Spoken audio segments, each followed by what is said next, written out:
Hey, it's Marla with Raising Cain, and I have redone my china cabinet. Now, what's funny about this to me is that it took me a solid week to do this because I'm in the middle of what I call a symptom flare, and I might have one, maybe 2 good hours a day that I feel like doing something just for me. So I didn't record any of the process, but there are so many details to discuss and to dissect and enjoy and have conversation about that I wanted to do it this way, to go ahead after it was done and talk about all the little bits and bobs and all the details. Now you can see this is my favorite pattern of china. Well, I've got so many favorites, but the chintz rose is what it's called, by Johnson Brothers. And I've had this set such a long time, and if you can believe it or not, I got these at Dirt Cheap. Now, if you're from the South, you know that Dirt Cheap has a surprising amount of things. You don't know what they're going to show up with. You don't know what's going to be next on their variety of goods that are in that store. But about 8 years ago, when I was looking for china to use at my daughter's wedding reception, by the way, I collected 200 pieces of, 200 plates, 200 place settings, because I got all kinds of pieces. And lots of my collection is from that era of actively seeking it out. But I ended up with several plates of these. I forget how many I have, maybe 18. I don't know. I think there's another little stash of them somewhere, of the actual plates. But these are just one of my favorites. They really spark such a vintage feeling in me. They just look old, and they look sweet, and they just look like something I love, and I do love them. Those are the Arthur Court spoon and fork. Well, they're not really a fork, are they? They're just serving utensils that I had found, and I love them so much. And you can see that the red transferware has a very rosy pink look to it, so those vintage pieces just look like they were made to go with the chintz rose pattern. Those are a few of my vintage utensils that I have collected, and my husband does, it's a boys ministry and a men's ministry called Frontiersman Camping Fellowship, and they do reenactment that is period correct. And he actually found many of those utensils, those tableware, and I love them. I recall seeing those at my great-grandmother's house that she still used, some very similar to those. Now, I don't know what that little print is on those tiny plates, and they're not saucers. Well, maybe they could have been used as saucers, but they don't have the indentation of saucers, so I'm not sure. There's 6 of those. Not sure what their actual use was, and I could not resist including a few of my very most beautiful authentic pieces, smaller plates, dessert plates, bread and butter. Not sure which of those categories those fall into. That wire rack is just adorable. You can get it at Amazon, but I happen to find mine at Royal Roosters. Now, the pictures, you see that I've decided to put all my little pictures that I have found into this vignette, into this display, because I wanted to keep a very soft, non-harsh kind of look going. And I found it was the perfect place to include some of my vintage linens that I have collected. And for a little bit of texture, you see I've got one of those little wicker wicker paper plate holders under there. I've got one on that side and one on that side, and I think there's another one at the bottom. I love the way natural wood looks with this kind of color palette. Do you see the background? You remember I had the red and black check, sort of a buffalo check, that I enjoyed very much with my Christmas dishes. But this, what I've done this time on the back, is a sheer layer over a soft white layer. There's actually 2 pieces of fabric. And I put that on there in a completely different way than I did the red Christmas fabric. I realized when I was putting the Christmas fabric on that the back panel, because I used my electric stapler and pushed on it, it kind of made the back loose, and I was like, well, holy cow, that would be so much easier just to take the whole back off. And no, that's what I did this time, and I did not record 1 iota of that process.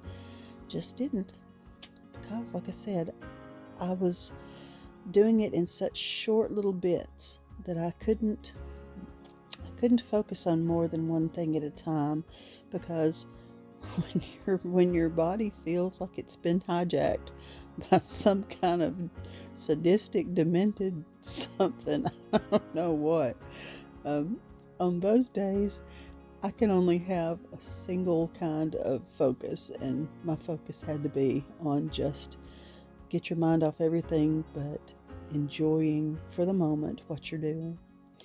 I love that carved swan.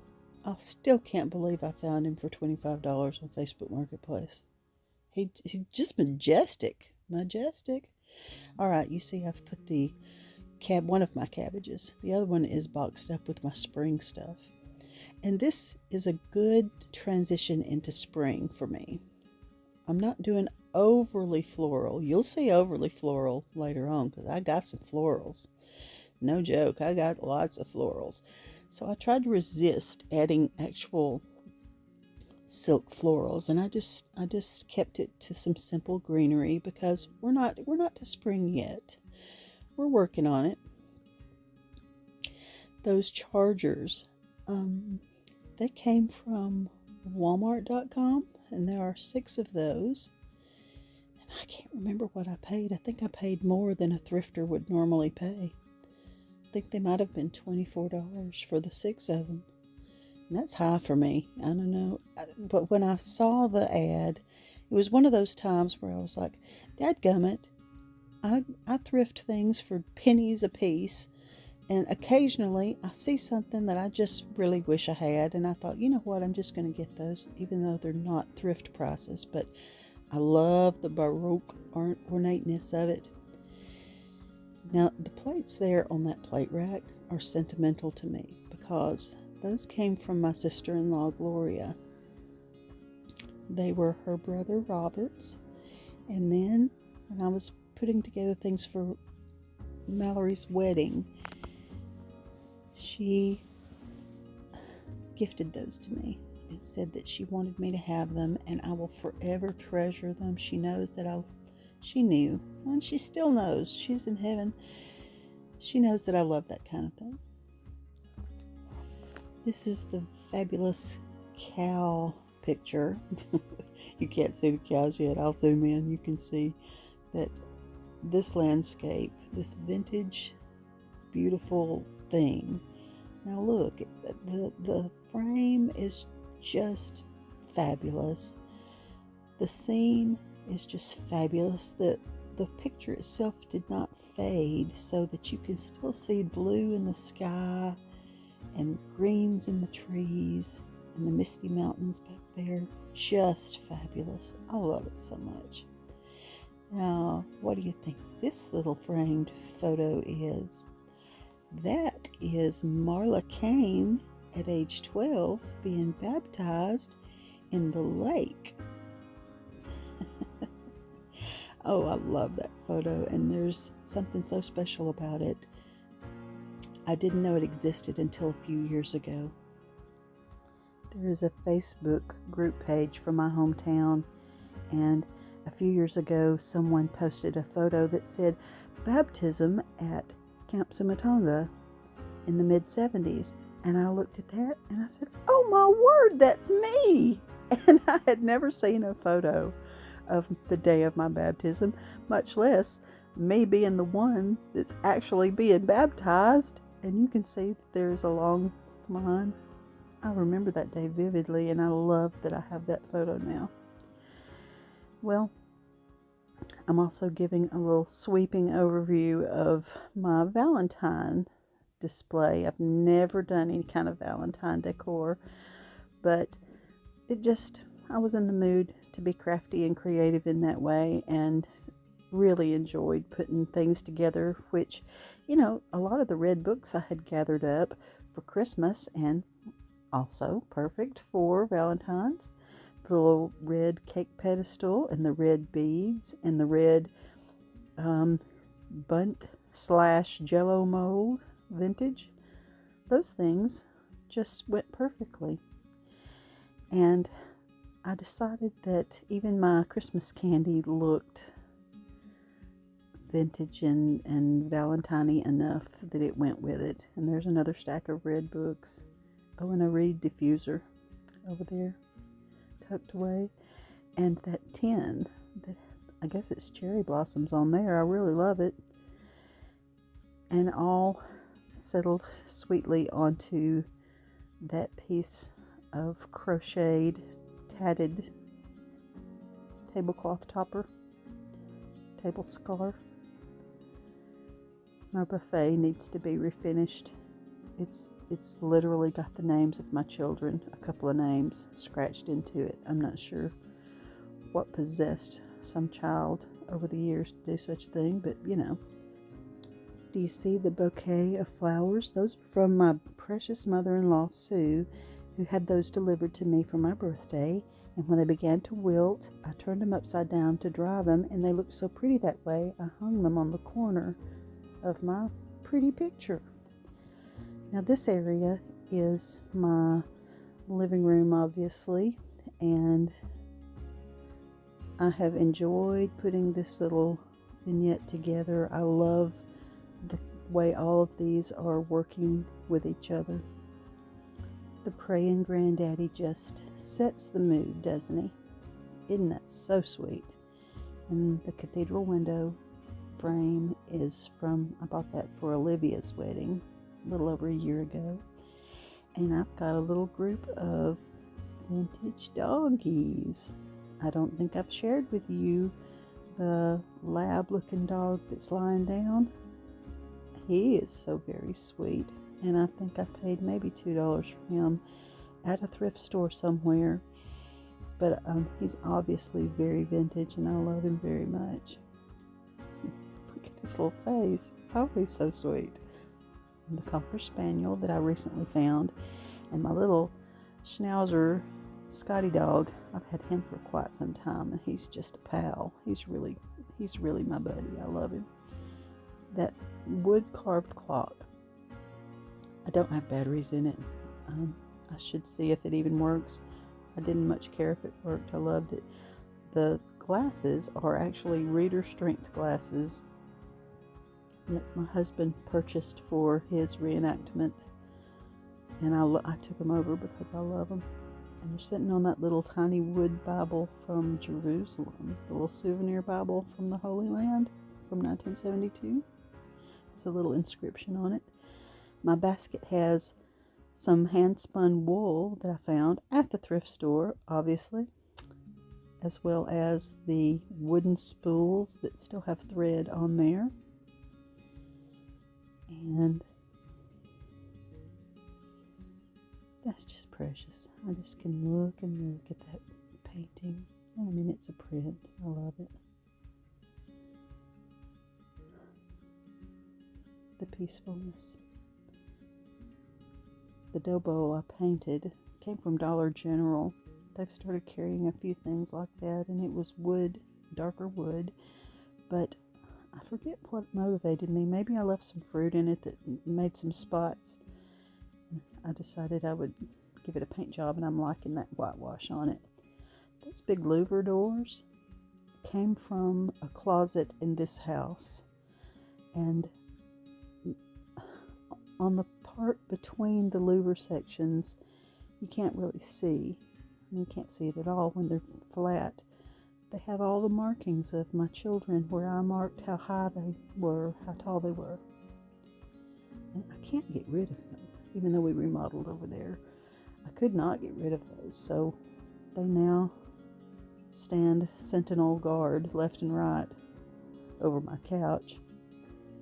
And those little rustic, primitive looking boards, I found those put together just like they are.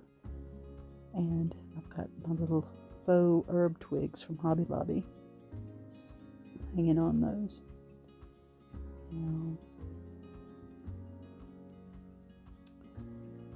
I've had different kind of lamps and lampshades over the years. Oh yeah, my bunny's right there. That's cute. And I just can't quite put away the tiny lamp that I had there at Christmas time. It's just a nice, gentle way of lighting up the area. Now, you can see that I've got things that are staged from my 10 upcycles, 10 DIYs video that I just put out. But I also wanted to go back over the way that I've got my mantle set up. Those plates are just, they're just something special. I'd never even seen that pattern before.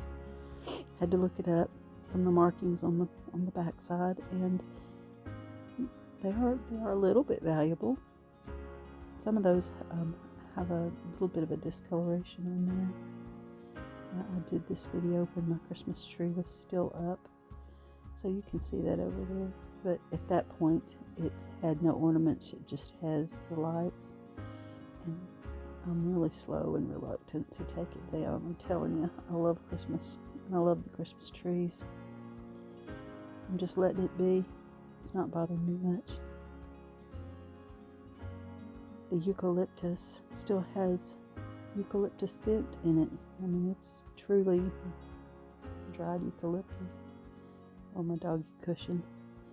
I got that so that the dogs would have somewhere purposely that I would be fine with them lying on. And you know, they still prefer my throw pillows that I would like to put my face on.